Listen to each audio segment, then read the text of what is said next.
Yo, mop girl. You missed a spot. On your knees, where you belong.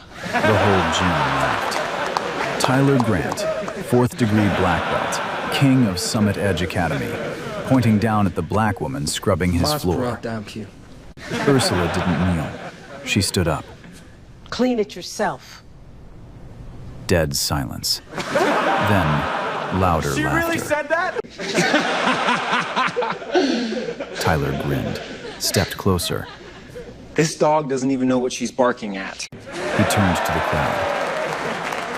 Get on my mat, mop girl, just for fun. I'll let you swing first. Like a dog chasing its own tail. Ursula pulled off her rubber gloves, dropped them on the floor. Okay.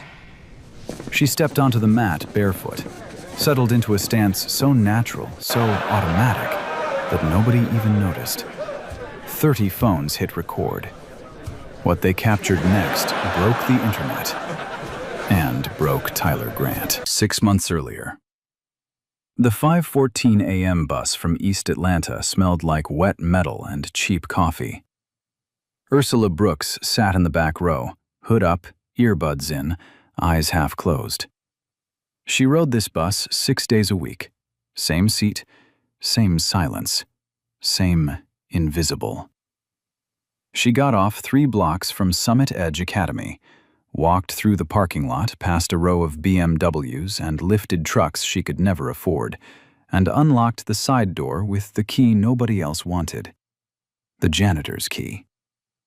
Inside, the gym was still dark. She liked it that way. No students, no coaches, no Tyler Grant.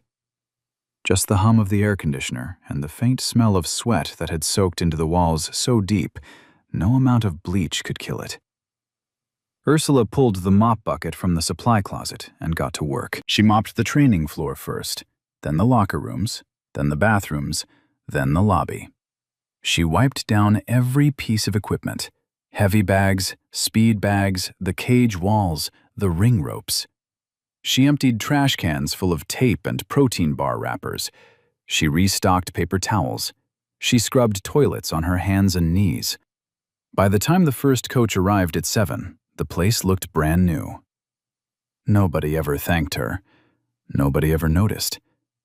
That was the point. Ursula Brooks had not always been a janitor. 3 years ago, she had been something else entirely. In Detroit, in the basements and warehouses south of 8 Mile, there was a circuit. No promoters, no commissions, no TV cameras.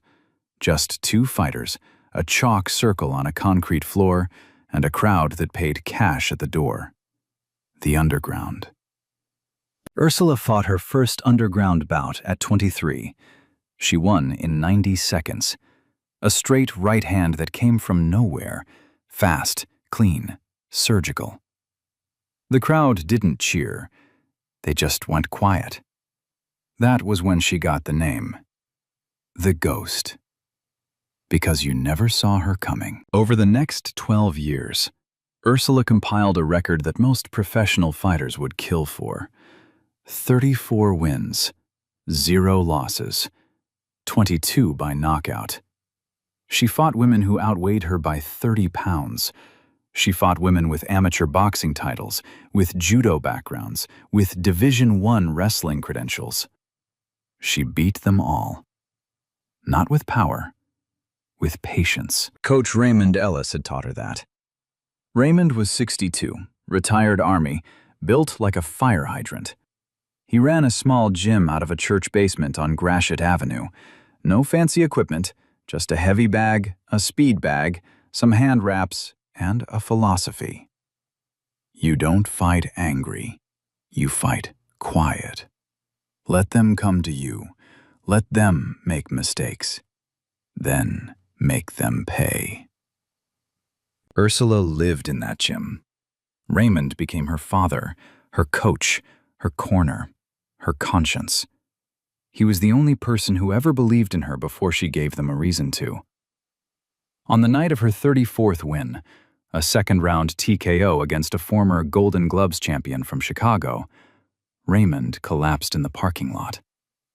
Heart attack. Massive. He was dead before the ambulance arrived. Ursula held his hand on the asphalt while his body went cold. She never fought again. She left Detroit 3 weeks later. No goodbye. No forwarding address. She packed one bag, took a Greyhound south, and landed in Atlanta with $1,100 and a resume that said nothing about fighting. The job at Summit Edge paid $12 an hour. No benefits, no respect. But it was inside a gym. She could hear the pads pop. She could feel the canvas under her feet when she mopped. She could smell the sweat and the leather and the adrenaline. And that was enough. Most mornings, anyway. Some mornings, she stood in front of the heavy bag after everyone left and shadow boxed for 30 seconds. Just 30 seconds. Her hands still moved like water. Jab, slip, cross, roll, hook. Fast, fluid, devastating. Muscle memory that 12 years of war had burned into her bones. Then she stopped, breathed, picked up the mop. Because Ursula Brooks wasn't a fighter anymore. She was a janitor. That was what she told herself. But there was a photo on her nightstand at home. An old man in a church basement, wrapping a young woman's hands. And next to it, a faded newspaper clipping with a headline that read, "The Ghost, Detroit's undefeated underground queen, 34-0. She kept it face down. Tyler Grant walked into Summit Edge Academy every morning like he owned the place. He didn't, but nobody would have known that from watching him. White BMW parked sideways across 2 spots. Designer gym bag slung over one shoulder. Oakley sunglasses pushed up on his forehead, even though it was 7 in the morning. He moved through the front door like the building had been waiting for him. 28 years old, 6'2", 210 pounds of lean muscle wrapped in a rash guard that cost more than Ursula made in a week. 4th-degree black belt in Taekwondo, 3-time Southeast Regional champion, undefeated in sanctioned competition, 14 wins, 0 losses. His highlight reel had 100,000 views on YouTube. His Instagram had twice that. Tyler Grant was talented. Everyone knew it. Especially Tyler Grant. He coached the advanced striking class every Tuesday and Thursday. He ran the competition team on weekends. He was the face of the academy. The guy they put on the website. The guy they sent to local news segments. The guy parents pointed at when their kids asked what a real fighter looked like. And he loved every second of it. His teaching style was simple. Watch me, then try to copy what I just did. He demonstrated techniques with the enthusiasm of a man performing for a crowd, because in his mind, he always was. Every spinning hook kick came with a look at the mirror. Every combination ended with a glance toward whoever was filming. The students worshipped him. They laughed at his jokes. They shared his TikToks. They bought the supplements he promoted. And when he barked an order, they jumped. Tyler liked that. He liked the hierarchy. Him at the top, everyone else below. And at the very bottom, invisible, silent, scrubbing, was the mop girl. He never called her by her name. He didn't know her name. "Hey, you! There's water on the mat. The bathroom's out of paper towels again. Handle it. Why does this place still smell? What do we even pay you for?" Ursula never responded. She just nodded and fixed whatever he pointed at. Tyler took that silence as confirmation of the natural order. She was beneath him. Not just on the payroll, in life. But Tyler Grant had a problem. And the problem had a name. Nathan Cross. Nathan was a talent scout for one of the biggest MMA management firms on the East Coast. He'd discovered 2 UFC champions, a Bellator title holder, and half a dozen ranked contenders, all pulled from small-town gyms and regional circuits that nobody else bothered to visit. Nathan didn't care about Instagram followers. He didn't care about highlight reels. He cared about one thing: what a fighter did when things went wrong. And Nathan was coming to Summit Edge. The academy owner, a quiet, balding man named Gregory Palmer, had arranged the visit. Nathan would observe classes, watch sparring sessions, and evaluate whether anyone at Summit Edge had what it took to compete at the next level. Tyler saw this as his moment, his ticket out of regional obscurity and into the real show. He trained harder that week than he had in months. He adjusted his diet. He bought new gear. He rehearsed techniques in front of the mirror until they looked effortless. But underneath the confidence, there was something else, something Tyler never showed anyone. Fear, because Tyler Grant's 14-win record had an asterisk. Every one of those wins came against opponents he or his coaches had handpicked, regional fighters with losing records, aging veterans past their prime, guys who looked dangerous on paper but crumbled under pressure. Tyler had never fought anyone who was actually better than him, and deep down, in the place he never let anyone see, he knew it. Nathan Cross would see through that in 5 minutes. So Tyler did what insecure men have done since the beginning of time. He performed. He postured. He controlled the room by making everyone in it feel smaller than him, especially the people who couldn't fight back. On Monday morning, Tyler walked past Ursula in the hallway. She was carrying a bucket of dirty water. He bumped her shoulder without stopping. The water sloshed over the rim and splashed down her uniform. He didn't look back. Ursula watched him walk away. Her grip on the bucket handle tightened until her knuckles went white. She said nothing, but her jaw set like concrete. Nathan Cross arrived on a Wednesday.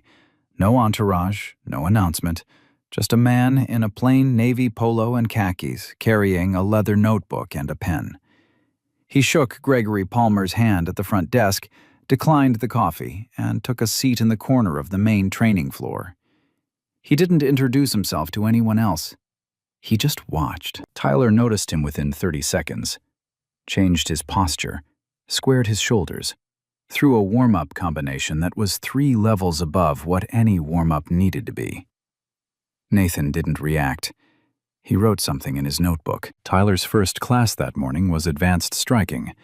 8 students, all hungry, all watching Tyler like he held the keys to their futures. Tyler delivered.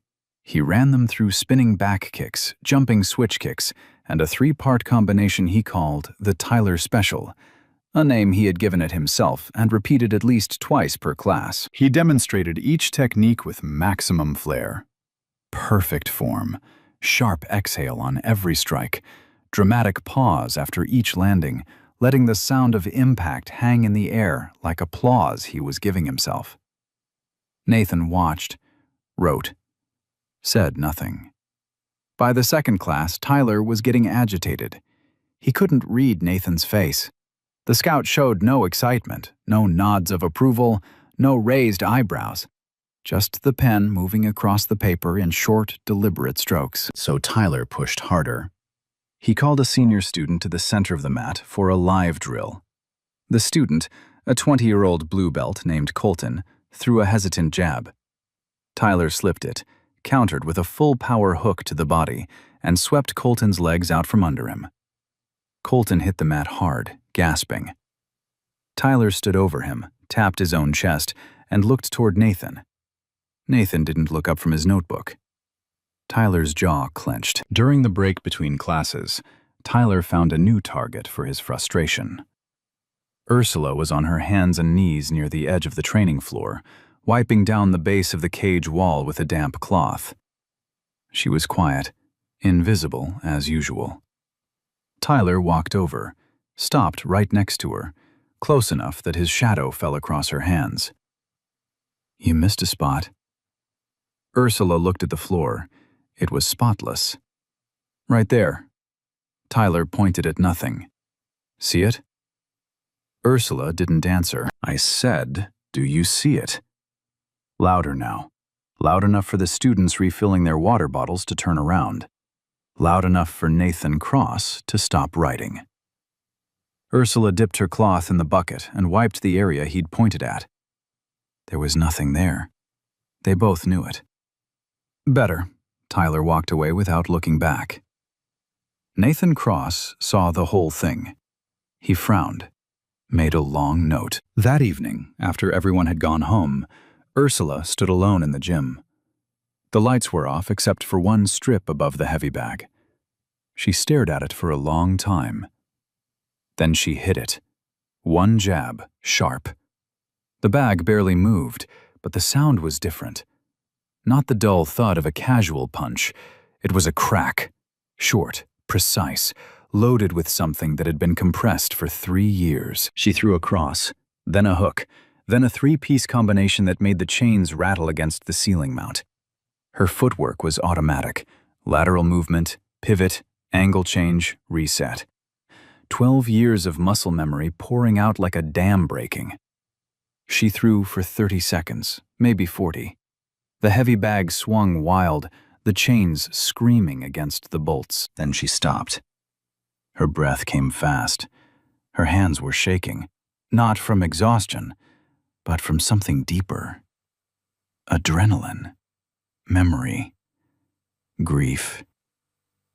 The ghost of Raymond Ellis standing behind her, whispering corrections she could still hear. Hands up, baby girl. Chin down. There you go. Ursula pressed her forehead against the bag, closed her eyes, felt the leather cool against her skin. She stood there for a full minute. Then she picked up her mop, turned off the light, and locked the door behind her. The bus stop was empty at 9:30 on a Wednesday night. Ursula sat on the bench, hood up, staring at the wet street. Her knuckles throbbed beneath her gloves. 3 blocks away, inside Summit Edge Academy, the heavy bag still swung. Barely. Just enough for the security camera to catch it. Nathan Cross would review that footage the next morning. And he would watch it 6 times. Friday evening. The gym was full. Gregory Palmer had organized an open exhibition, a showcase for current students, parents, and local martial arts community members.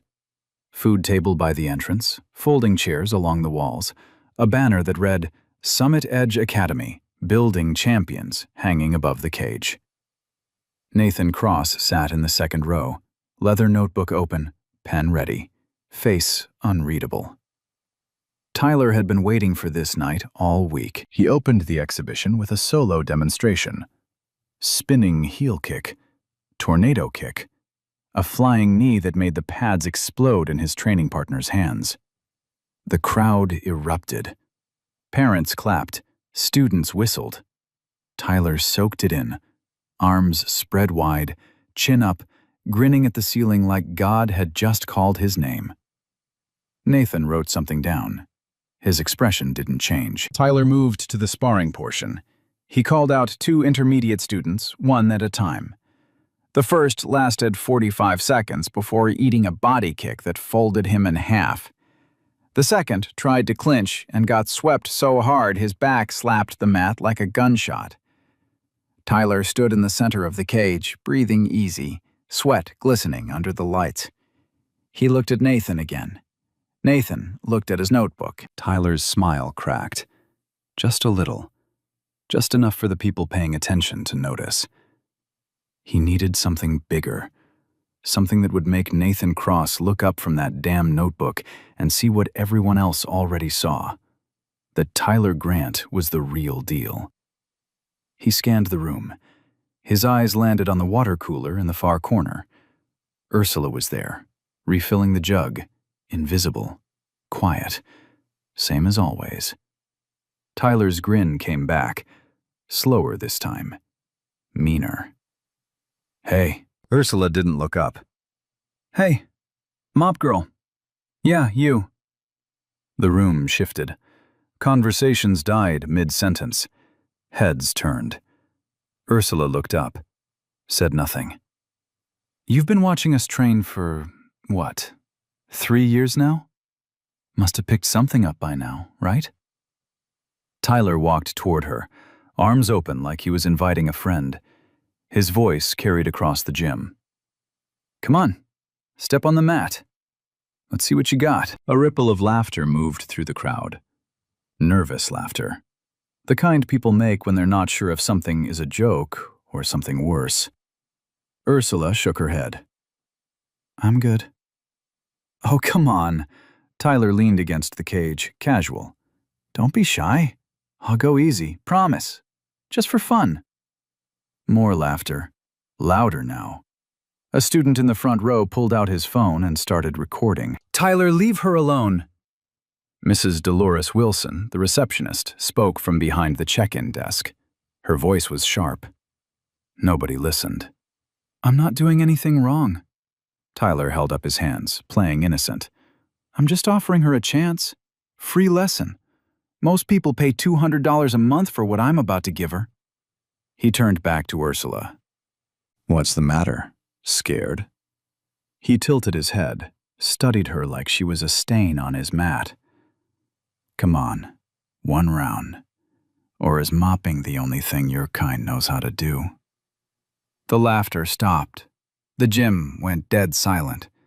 A parent in the back shifted uncomfortably. A student looked at the floor. But nobody said anything. Nobody stood up. Nobody told Tyler to stop. Nathan Cross put down his pen. His eyes locked onto Tyler, then shifted to Ursula. He didn't blink. Ursula set the water jug down. Slowly.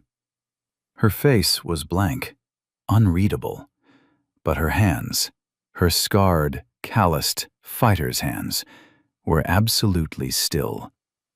No shaking, no trembling, just still. The kind of still that comes from a place most people have never been. One round? Ursula's voice was flat, calm. Tyler spread his arms. One round, just for fun. I'll even let you swing first. Okay. She stepped out from behind the water cooler, pulled off her rubber gloves, dropped them on the floor. The crowd murmured. Someone whispered, "This is messed up." Someone else whispered back, "She's gonna get killed." Ursula walked toward the mat. Her sneakers squeaked on the polished floor. She kicked them off at the edge, stepped onto the canvas, barefoot. And then something happened that only two people in the room noticed. She settled into a stance, feet shoulder-width apart, weight centered, hands loose at her sides, chin tucked, just barely. A southpaw position so subtle it looked like she was just standing there. Nathan Cross leaned forward in his chair. His notebook slid off his lap. He didn't pick it up.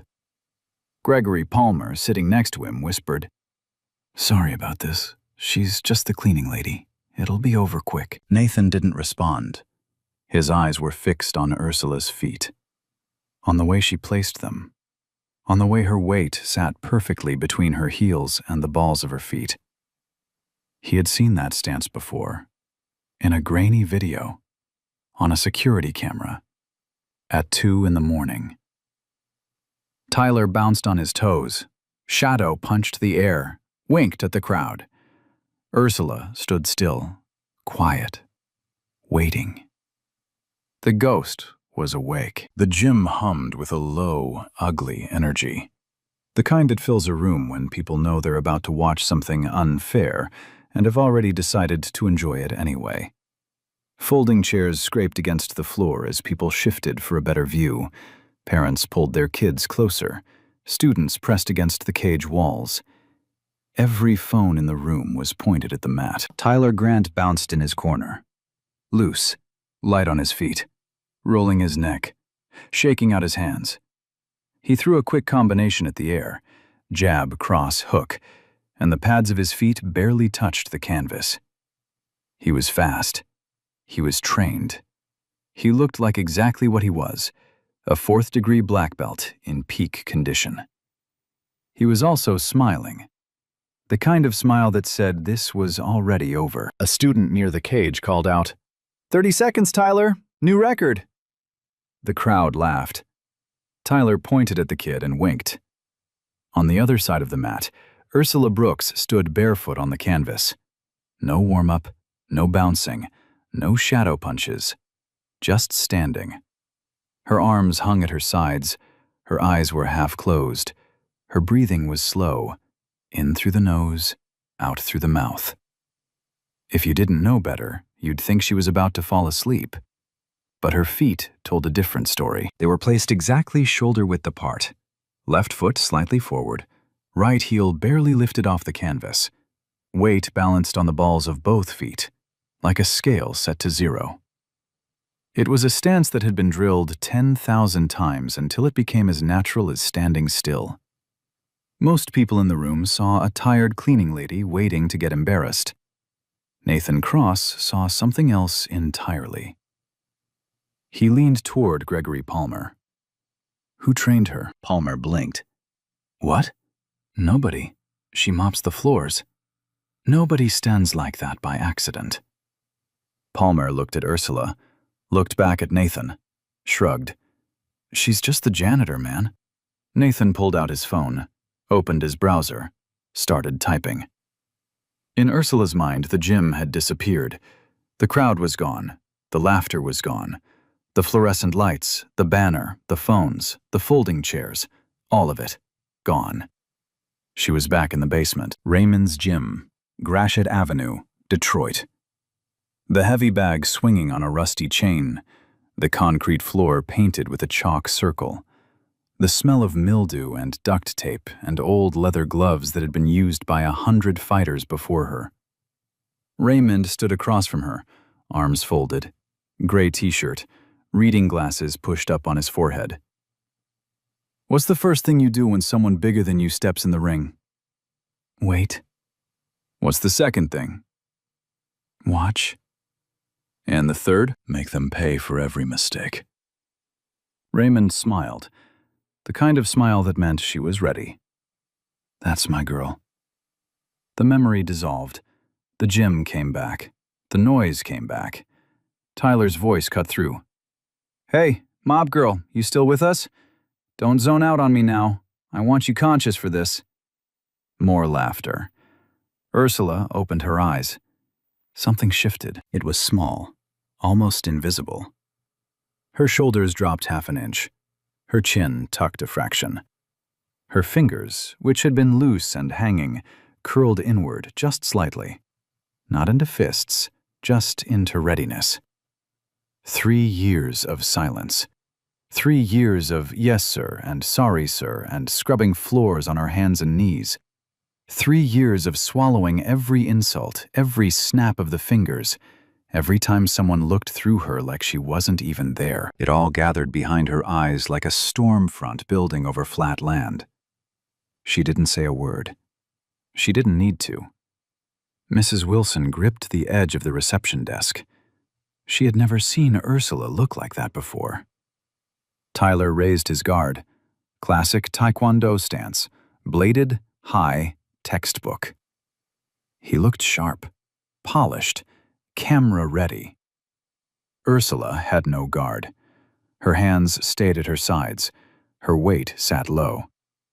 She looked at Tyler the way a surgeon looks at an X-ray, not with anger, not with fear, with information.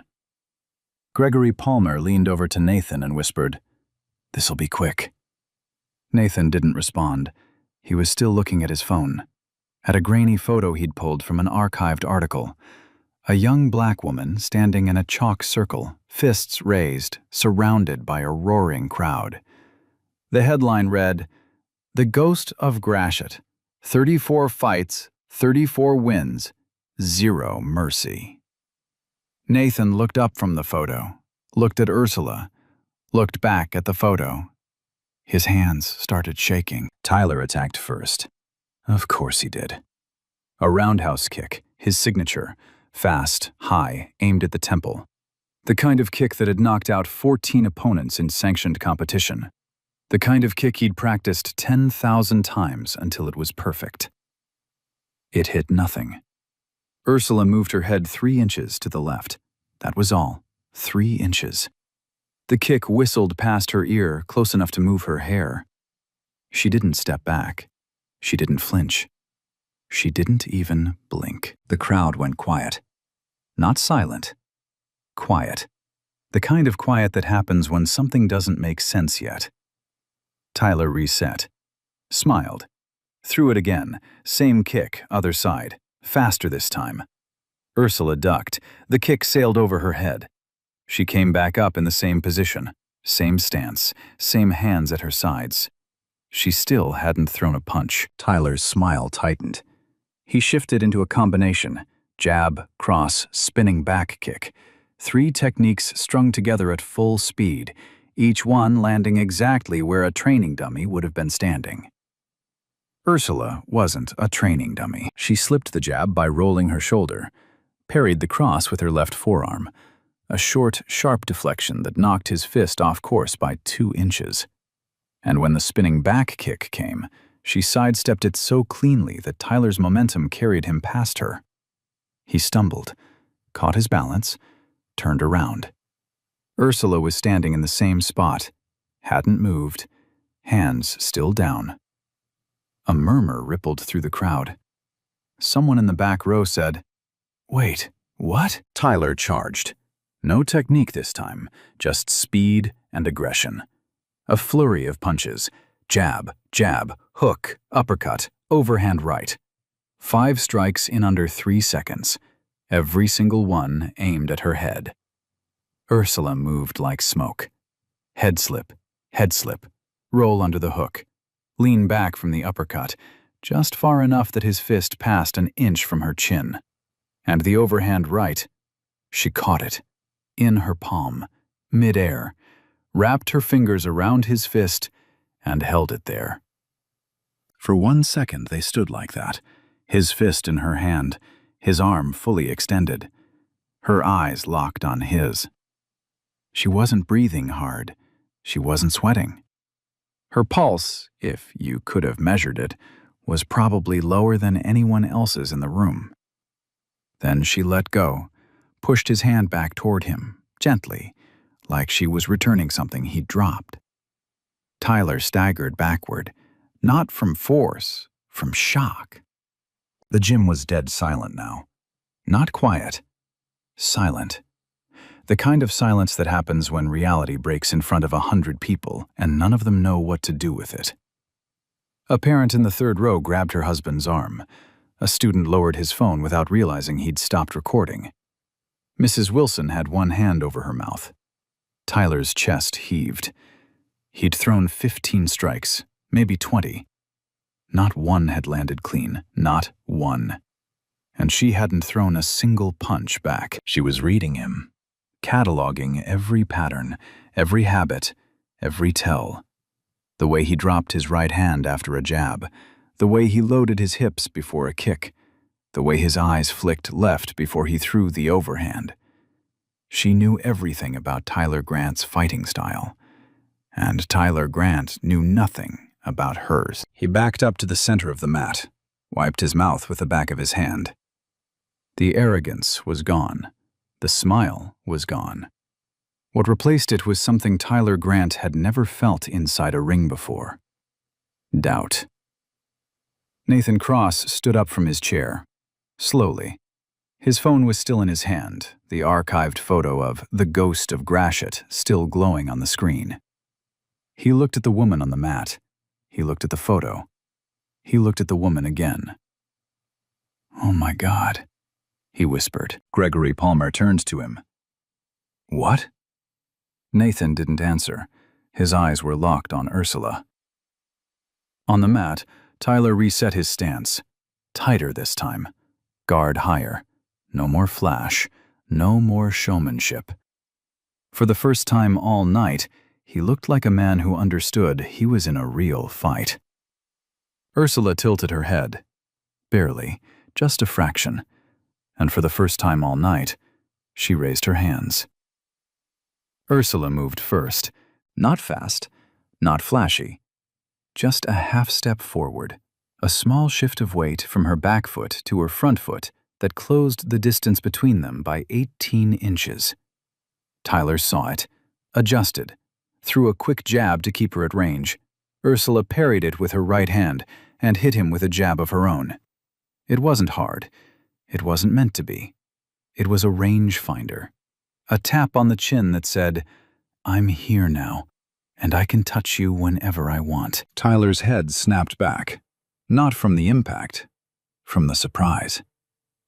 Nobody had touched his face in a ring in 3 years. He swung a wild hook. Ursula ducked under it, stepped to his left, and planted a straight right to his liver. Short, sharp, surgical, like a key turning in a lock. Tyler folded. Not all the way, just enough. His guard dropped for half a second. His knees bent, his mouth open, and Ursula waited. She could have followed up. She could have ended it right there. A hook to the temple while his hands were down would have put him on the floor. She didn't. She stepped back, reset her stance, hands up, chin tucked, waiting. The message was clear. Get up. Try again. I'll be right here. Tyler straightened. His face had changed. The showman was gone. The Instagram fighter was gone. What was left was a man running on adrenaline and pride and the absolute terror of being humiliated in front of the one person he was trying to impress. He charged. Everything he had. A 3-strike combination. Jab, cross, lead hook, followed by a taekwondo switch kick aimed at her ribs. Fast. Technically perfect. If this were a tournament, judges would have scored it a 10. This wasn't a tournament. Ursula slipped the jab, rolled under the cross, let the lead hook whistle past her chin by an inch, and when the switch kick came, she checked it, turned her shin into it, bone on bone. The impact echoed through the gym like someone slamming a car door. Tyler winced. His leg buckled for a fraction of a second. That fraction was all Ursula needed. She stepped inside his range, so close she could feel his breath on her face. Left hook to the body, right uppercut that split his guard.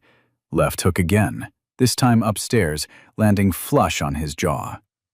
3 strikes in less than 2 seconds. Tyler's mouthguard flew out. It bounced twice on the canvas and landed at the feet of a student in the front row. The student stared at it like it was a grenade. Tyler stumbled backward. His legs were there, but the coordination was gone. His hands dropped to his sides. His eyes went glassy. Not unconscious, but somewhere between here and gone. Ursula followed. Calm, measured. No emotion on her face. She threw a teep, a push kick to the chest that sent Tyler backpedaling into the cage wall. His back hit the chain link. His arms spread out on either side, tangled in the mesh. And then she stopped. She stood 3 feet in front of him. Hands up, eyes locked on his. She wasn't even breathing hard. The only sound in the gym was Tyler's ragged gasping and the low hum of the ventilation system. Ursula pulled her right elbow back, loaded a cross that could have gone through a brick wall, held it there, cocked, ready. Her fist trembled, not from weakness, but from control. She held it for 3 seconds. 1, 2, 3. Then she dropped her hand, stepped back, and turned away. The message wasn't just clear. It was devastating. I could have ended you. I chose not to. And that's worse. The gym exploded, not with cheers, with noise. Raw, unprocessed, chaotic noise. People screaming, people standing, people grabbing each other's arms and saying, "Did you see that?" over and over. A mother covered her son's eyes, not because of violence, but because she didn't want him to see a grown man broken. Tyler slid down the cage wall. His legs gave out and he sat on the canvas, chest heaving, staring at the floor. His perfect hair was matted with sweat. His rash guard was twisted. His bottom lip was split and bleeding onto his chin. He didn't look up. He couldn't. Nathan Cross was already moving. He walked past the crowd, past the folding chairs, past Gregory Palmer's stunned face. He stopped at the edge of the mat. Ursula Brooks. She turned. Surprised anyone here knew her name. Nathan held up his phone. The archived photo glowed on the screen. A young black woman in a chalk circle, fists raised, fire in her eyes. "You're the ghost of Gratiot, aren't you?" The gym went silent again, a different kind of silence. The silence of 100 people realizing they've been in the presence of something they completely failed to see. Ursula looked at the photo, her jaw tightened. For a moment, she said nothing. "I was." Nathan shook his head slowly. 34-0, 22 knockouts. You disappeared 5 years ago. Everyone thought you were dead. Not dead, just done. The whispers started like water through a crack, students pulling up their phones, searching the name, finding the articles, finding the grainy fight videos from basement circuits and warehouse shows, watching the ghost of Gratiot dismantle opponent after opponent with the same calm surgical precision they had just witnessed. A student turned his screen to the kid next to him. "Bro, she's real. She's actually real." Mrs. Wilson was crying, quietly, one hand still over her mouth, the other gripping the reception desk. She had watched this woman scrub toilets for 3 years. Tyler Grant sat on the mat, alone. Nobody came to help him up. Nobody said a word to him. His phone, the one he used to film TikToks and flexes and highlight reels, buzzed in his gym bag. Someone had already posted the video. In 6 hours, it would have 14 million views. And Tyler Grant would delete every social media account he ever owned. The gym didn't empty right away. People stayed, not because they were told to, but because nobody could move. Students stood in clusters, phones between them, scrolling through articles and fight footage they had never known existed. They read the names of the women Ursula had beaten, former Golden Gloves finalists, Division I wrestlers, a woman who went on to fight in the UFC 2 years after losing to the ghost in a warehouse in Dearborn. They looked at Ursula, still standing barefoot on the canvas, and couldn't reconcile the woman they saw with the woman they thought they'd known for 3 years. "She mopped our floors," a student said, not to anyone in particular, just out loud, like he needed to hear the absurdity of it spoken. Mrs. Wilson reached Ursula first, pushed through the crowd, grabbed her by the shoulders, and hugged her. Hard. Long. The kind of hug that says, "I always knew there was more to you, even when I didn't know what."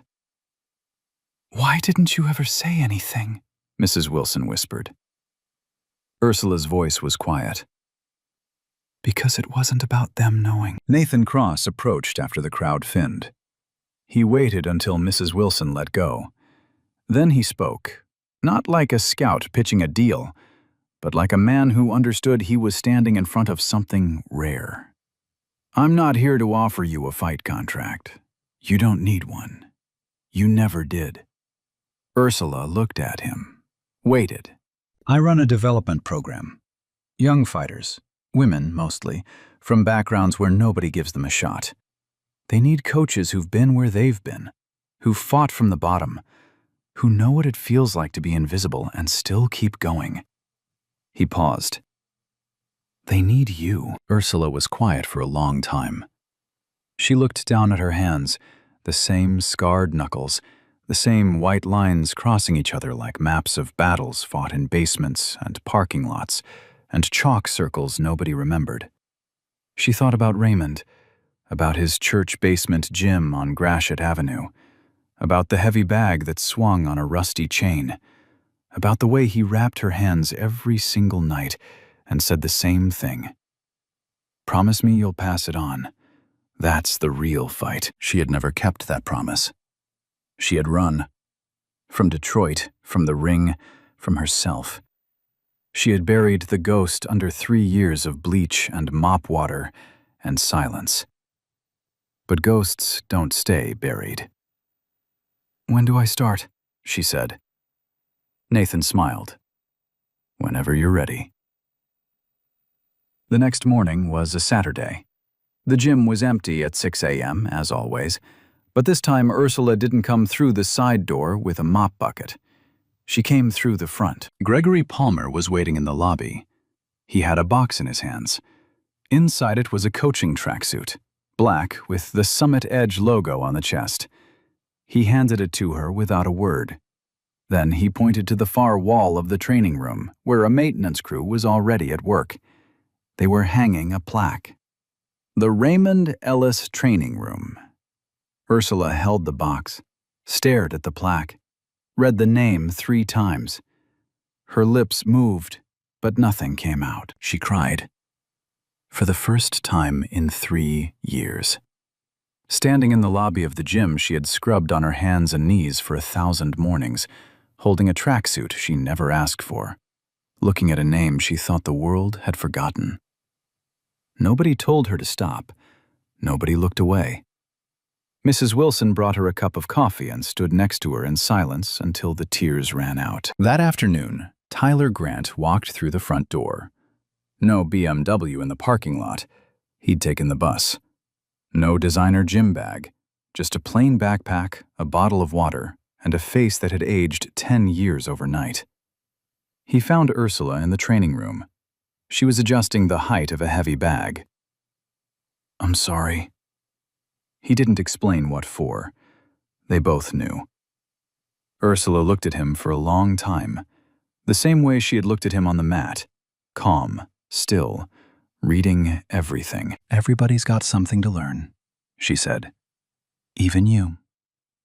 Tyler nodded, dropped his bag, stepped onto the mat. Not as a teacher, as a student. He started with the basics. 6 months later, Summit Edge Academy looked different. Not the building. The building was the same. Same fluorescent lights, same trophy cases, same cage in the center of the main floor. But the energy inside it had changed. The arrogance was gone. The hierarchy was gone. What replaced it was something quieter, something harder to name. Respect. The Raymond Ellis Training Room plaque hung on the far wall, polished every morning. Not by a janitor. By Ursula. She wore the coaching tracksuit now. Black. Clean. Summit Edge logo on the chest. Her hair was pulled back the same way it had always been, but the bandana was gone. The rubber gloves were gone. The mop bucket was gone. Coach Brooks. That was what the students called her. Some of them had been there that night. Some of them had laughed. None of them laughed anymore. Ursula trained a group of 12 young women. Diverse, hungry, overlooked. Girls from neighborhoods where nobody expected them to amount to anything. Girls who had been told, by teachers, by coaches, by the world, that they weren't built for this. Ursula never told them they were wrong. She just showed them. She talked the way Raymond had taught her. Patient, precise, no shortcuts, no flash. You don't fight angry. You fight quiet. Let them come to you. Let them make mistakes. Then make them pay. The girls absorbed it like water into dry soil. 3 of them were being scouted by Nathan Cross's development program. 2 had already won their first amateur bouts. One, a 17-year-old from East Atlanta named Grace, had knocked out her opponent in 45 seconds. When the interviewer asked her who trained her, Grace said 2 words: the ghost. Tyler Grant trained at Summit Edge 3 days a week. He came in through the front door. He bowed to Coach Brooks when he entered the training room. He worked the heavy bag, ran drills, and sparred with the students, not as their superior, but as their partner. He never talked about that night. He didn't need to. 14 million people had already seen it. His Instagram was gone. His TikTok was gone. His highlight reels were gone. What replaced them was something harder to build and impossible to fake. Humility. On a Tuesday evening, after the last class, Ursula stood alone in the Raymond Ellis training room. The lights were low. The gym was quiet, same as it had been 1,000 mornings before. But this time, she wasn't cleaning. She wrapped her hands. Slowly. Thumb loop. 3 passes across the knuckles. Tight between each finger. Wrist lock. The same way Raymond had taught her 20 years ago. She faced the heavy bag, settled into her stance. Southpaw. Chin tucked. Hands up. And she smiled. Not for the cameras, not for the crowd, not for anyone watching. For Raymond. For the promise she had finally kept. The ghost of Gratchett was no longer invisible, and she was never going back. 14 million views, one round, and the ghost that refused to stay buried. Tyler looked at a sailor every single day for 3 years and never once saw her. That's the thing about power, isn't it? It doesn't blind you to people beneath you. It convinced you there were never people to begin with, but a sailor wasn't fighting Tyler on that mat. She was keeping a promise to a dead coast on a coal parking lot in Detroit, who said, pass it on, that will find. 3 years of silence, 3 years of swallowed pride, and when she finally raised her hands, it wasn't for revenge. It's worth of tell young women who needed proof that invisible doesn't mean powerless. So let me leave you with this. What if the most dangerous person in any room is the one nobody bothered to look at? And what if the strength that changes everything isn't the punch you throw, but the one you choose not to? Tell me in the comments, have you ever been completely underestimated by someone you had no idea who they were dealing with? Subscribe if you are new. Share this with someone who needs it, because God don't stay buried, they rise.